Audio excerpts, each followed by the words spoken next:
সুপ্রভাত। আশা করি আপনারা সবাই ভালো আছেন, আমিও ভালো আছি। চলে এসেছি আজকে একটা নতুন ধরনের রান্না নিয়ে। আজকে পনির পোস্ত বানাচ্ছে, কিন্তু একটু আলাদা রকম করে। তো তাই জন্যে পনির পোস্ত বানাবার জন্য প্রথমে আমি পোস্তটাকে পিষে নেব। তো নিচ্ছি অল্প করে পোস্ত। আমার পনিরটা 250 আছে, এই জন্য এতটা পনির পোস্ত নিলাম। পোস্তটাকে আমি শুধু পিষবো জল দিয়ে, এর মধ্যে নুন বা লঙ্কা দেবো না।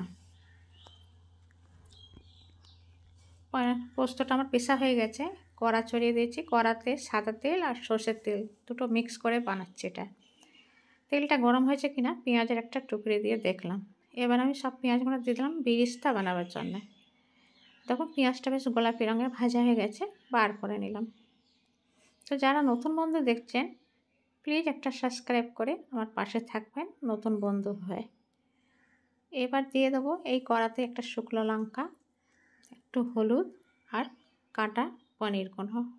একটু আমি বড় সাইজের কেটেছি। আর আর হালকাই ভাজবো, খুব কড়া করে ভাজবো না। তো যারা দেখছেন ভিডিওটা যদি ভালো লাগছে তো প্লিজ একটা লাইক করে শেয়ার করবেন বন্ধুদের মধ্যে। আশা করি আপনাদের এই ভিডিওটা ভালো লাগবে, রান্নাটা ভালো লাগবে। একেবারে নতুন একটা।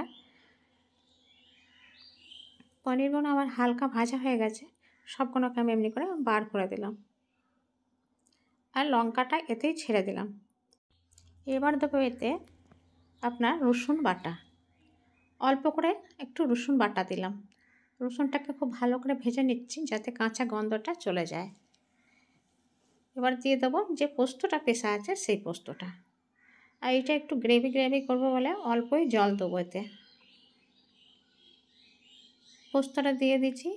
এবার মধ্যে একটু হালকা করে ভেজে এর মধ্যে মিক্সি ধোয়া জলটা দিয়ে দিচ্ছি। বেশ অতটাই জল দেবো, খুব একটা জল দেবো না। জল দেওয়া হয়ে গেল। এবার এতে দেবো পরিমাণ মতো নুন আর চিনি। এতে কোনো মশলা পড়বে না। দিয়ে দিলাম নুন আর অল্প একটু চিনি দিলাম। আর পেঁয়াজটা যেটা ভেজে রেখেছি সেটা থেকে অর্ধেকটা পেঁয়াজ এতে দেব। আর পনিরগুলো দিয়ে দেবো। এর মধ্যে কিন্তু কোনো রকমের ঝাল দিইনি আমি। তো ঝালের জন্য একটা লঙ্কা ফোড়ন আছেই, তার সঙ্গে একটু কাঁচা লঙ্কা কুচিয়ে দেবো মোটা মোটা করে। তো কাঁচা লঙ্কাগুলো একটু মোটা করে দিচ্ছি যাতে দেখা যায়। আর খাবার সময় যাদের লঙ্কা না খাবার হবে তারা উঠিয়ে দেবে, যাতে খাবার ইচ্ছে হবে তারা খেতে পারে। দিয়ে দিলাম পনিরগুলো আর পেঁয়াজটা অল্প করে। পেঁয়াজটা আমি অল্পই দিয়েছি, অর্ধেকটা রাখা আছে। দেখুন আমার এই পনিরের তরকারিটা পেঁয়াজ পোস্ত পনির দিয়ে হয়ে গেছে রান্নাটা। একেবারেই ঝটপট রান্না, আর খেতে কিন্তু খুব ভালো। আশা করি আমার এই রান্নাটা আপনাদের ভালো লেগেছে। ভালো লাগলে পরে একটা কমেন্ট হয়ে জানাবেন।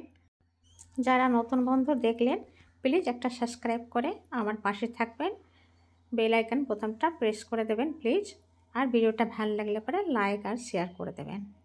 আপনারা আপনার সময় বার করে এই ভিডিওটা দেখলেন, এর জন্য অনেক অনেক ধন্যবাদ।